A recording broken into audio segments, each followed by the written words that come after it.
all this week we have been talking about inspiring business stories from small businesses based right here in Kansas City. And today we are so lucky to have the owners of Garza's Goodies, Chocolates and Confections right here in studio with us. And I can smell the wonderful and delicious chocolates that we have here. So we'll start with Heather. Heather, go ahead and introduce everybody and tell us what you guys do at Garza's. I'm Heather Garza. This is our son Damon and my husband Richard.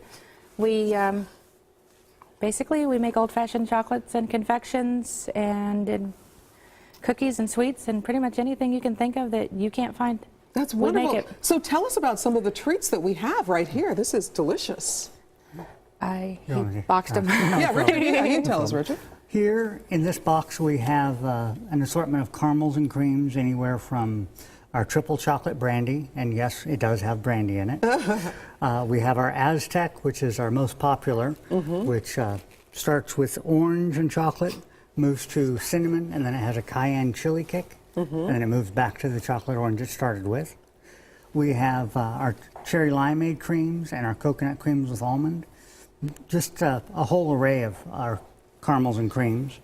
Here we have two types of turtles, and they're not the dinky ones that you see at the grocery store. Those are some of my favorites. They're so good. They're we call them giant turtles and sea turtles, which are made with a salted caramel. And you guys also do cookies as well. Yes, we do cookies and quarter-pound brownies. And these are our cake pops, which are not your ordinary cake pops. A lot of times they just bake a little ball and then they coat it in chocolate. Sure. This is ground up fudgy brownie with fudgy frosting, and then we coat that in chocolate. Now, Damon, what do you do with all this? Do you know how to do any of this? I know that I help make stuff. Like, I really help with the brownies and cookies and stuff. And I also like making the turtles, since I think they're pretty easy. And How old are you? I'm 13. And you're going to go into this, you're going to keep the family business going?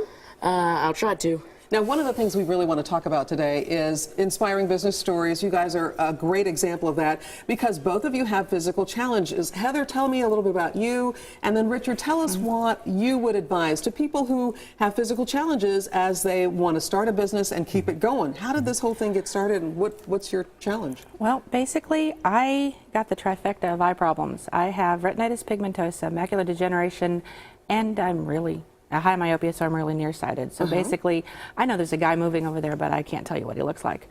When we first got married, it came to Christmas time, and we realized with what we had, we couldn't give gifts, so we decided we'd make them. And we started pulling stuff from the pantry and baking things, and so we tried a couple of candies, and they worked out really well. And it took off from there. Wow. Yeah. Richard, tell us what your advice is, because we talked about this. Unemployment for the physically challenged is even higher. Right. It's anywhere from 2 times on the record to about 10 times the national average, just because of those who either have not gotten a job or have just given up. And you say don't give up. What's your quick advice? Yeah, it's just keep going. As I told one person, I'm not sure if I'm all that smart or just too dumb to quit, but that's really what you have to be, is just too dumb to quit. All right, before we go, I'm going to dip one of these chocolates. Is this how you do it? You just take one of the chocolates? And You'll want to use this one. If you try and use that one, you're going to get stuck. Oh, I'm going to get stuck. So we're going to dip. Drop it in. We're going to have fresh dipped chocolate. What is this like?